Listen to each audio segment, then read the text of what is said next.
Parlons d'espoir, parlons de vie, oui car ce soir nous sommes réunis. Il faut y croire, l'exemple est là, car tous ensemble nous sommes unis.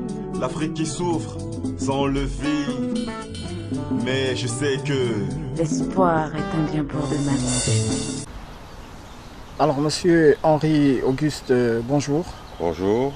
Alors à l'instar du Gabon, la communauté internationale célèbre ce 27 septembre, et comme chaque année d'ailleurs, la journée mondiale du tourisme.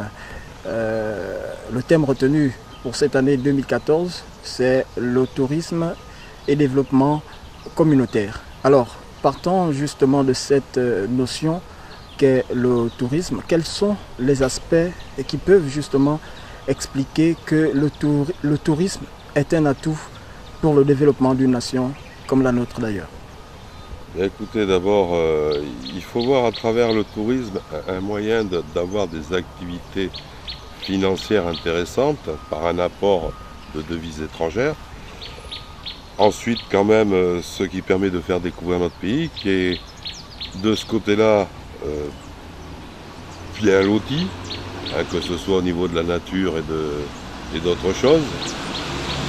Nous avons de fortes potentialités, mais peu développées dans le sens où c'est que les infrastructures ne sont pas encore en place. Et il y a surtout, le gros problème de notre pays, c'est le coût du billet d'avion pour venir ici et le déplacement après intérieur. Mais sinon, ça peut être un facteur de développement important, et voire même peut être un facteur de développement durable. Dans le sens où c'est qu'on choisit un touriste plutôt, je vais dire, sélectif, axé sur la nature, sur la culture, sur des choses comme ça, qui peut être intéressant, et non sur un tourisme de masse qui vient se baigner, profiter du soleil. Donc c'est un choix qu'il faut faire dans un sens ou dans un autre, qui peut être intéressant. Ensuite, après, c'est quand même quelque chose qui peut se développer aussi bien à travers dans les villages, dans le sens c'est que en ayant des petites infrastructures, quelques chambres, une ou deux chambres, ou trois chambres, ou quatre chambres au sein d'un village, on peut avoir une petite activité touristique. Ce qui permet que dans ces villages-là, on peut avoir un petit apport de finances, moyennant un droit de passage et un droit de couchage, je vais dire, le village se fait un peu d'argent. Et à moindre coût, parce que on peut arriver à faire dans les villages des bungalows ou des petites cases pas très chères, ce qui peut être intéressant. Alors, de l'autre côté, on va dire, paradoxalement, le tourisme s'avère un enjeu majeur de l'environnement. Alors, on parle de développement. Quels sont justement les aspects explicatifs qui peuvent amener en cas de développement du tourisme dans notre pays, justement, avoir des répercussions en ce qui concerne notre environnement? Ben écoutez, le vrai problème du tourisme, c'est que quand on veut faire un tourisme qui rapporte énormément, on l'a vu l'exemple dans pas mal de pays, il y a le Maroc, les îles différentes et autres, on a énormément bétonné toutes les côtes, ce qui pose des problèmes d'érosion, des problèmes d'accès à la mer, ainsi de suite. Ensuite, après, il y a quand même aussi tous les fléaux de pollution, dans le sens où c'est que très peu de ces zones-là sont équipées, je vais dire, d'assainissement des eaux usées. Et ce qui fait que tout part à la mer directement. Donc c'est un choix d'un tourisme. Il faut trouver un tourisme de qualité.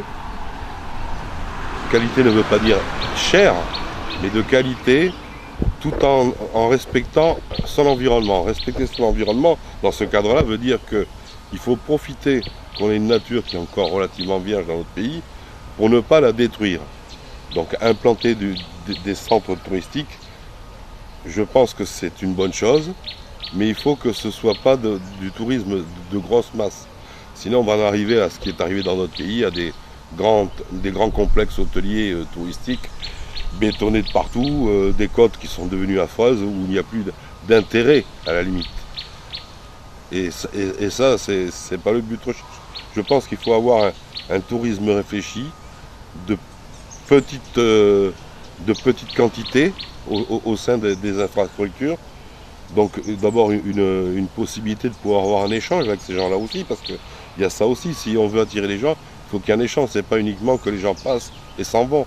Il faut qu'ils apprennent un peu à connaître la culture gabonaise, les différentes cultures gabonaises, s'il n'y en a pas qu'une seule, puisqu'il y a plusieurs ethnies, à connaître la nature, à connaître les différents sites privilégiés du Gabon. Vous avez des chutes fantastiques du côté des chutes de l'Impératrice, si je me souviens bien, ou dans cette zone-là, qui sont fantastiques, c'est des zones extraordinaires.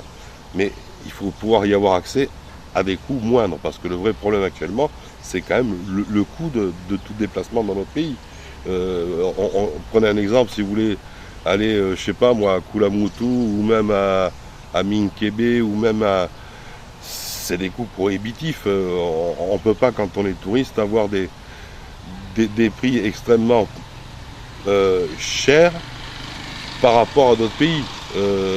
Pour voir un exemple, pour 500 000 francs, vous pouvez aller au Kenya, depuis l'Europe ou depuis différents coins d'Europe.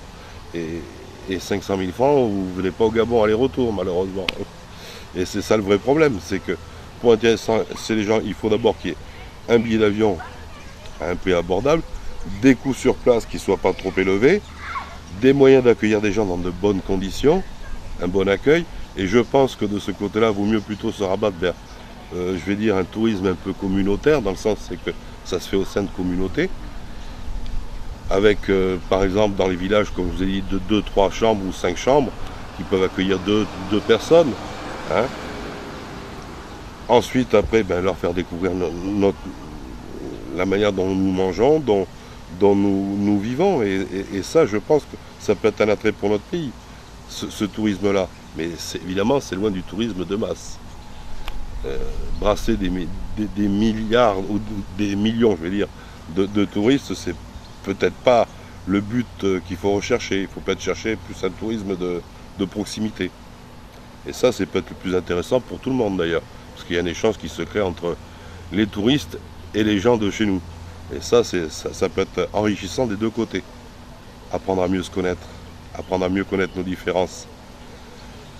Alors, que proposer de manière, on va dire, nous sommes à la fin de notre entretien, que proposer ou encore quelle interpellation lancer à l'endroit des populations, mais et surtout nos autorités locales quant à cette journée du 27 septembre? Écoutez, ce qu'il faudrait dire aux autorités locales d'abord, c'est de faciliter, je pense, ces structures communautaires au sein des villages, faciliter les petites structures. Je ne dis pas qu'il ne faut pas de quelques grosses structures, mais il ne faut pas que ce soit la majorité. Il vaut mieux plutôt axer sur une possibilité de donner un revenu dans des endroits relativement isolés, qui ont peu de moyens d'avoir des revenus, mis à part les quelques maigres cultures qu'ils font et qu'ils arrivent un peu à vendre à la plus grosse ville d'à côté. Donc là, c'est leur facilité justement peut-être la tâche d'ouvrir des petits villages, des petits camps touristiques, pas trop mal équipés, ayant le minimum, ça les gens le savent, mais un minimum qui est supportable pour tout le monde et qui permet de faire entrer un peu de sous dans les caisses de ces petits villageois. Et ça peut être intéressant pour tout le monde, parce que ça permet d'avoir une population qui a un revenu plus ou moins fixe. Hein. Ça permet de créer des emplois, peut-être aussi de fixer les jeunes dans les villages, parce que c'est peut-être plus des emplois pour des jeunes que pour des gens qui sont peut-être plus âgés. Il faut quand même avoir déjà un peu, je vais dire, ce côté ouvert que peut avoir la jeunesse, que peut-être les anciens auront peut-être un peu moins, seront peut-être un peu plus sur la réserve.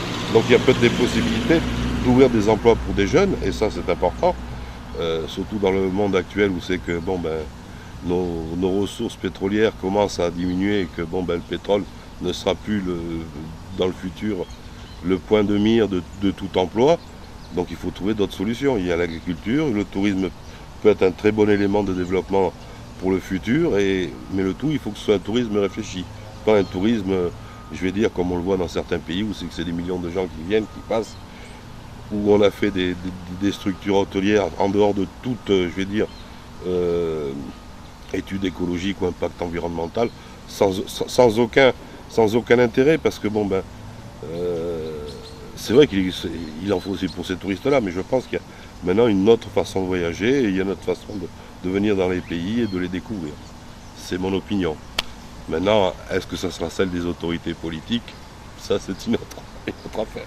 Mais je pense que ça peut être un volet de développement pour le futur qui peut être intéressant pour tout le monde. Écoutez, je vous souhaite une bonne journée mondiale du tourisme à tout le monde, et puis en espérant que ces quelques paroles permettront peut-être un peu d'aiguiller ou d'ouvrir les yeux sur ce secteur méconnu et qui peut être un fort développement pour notre pays.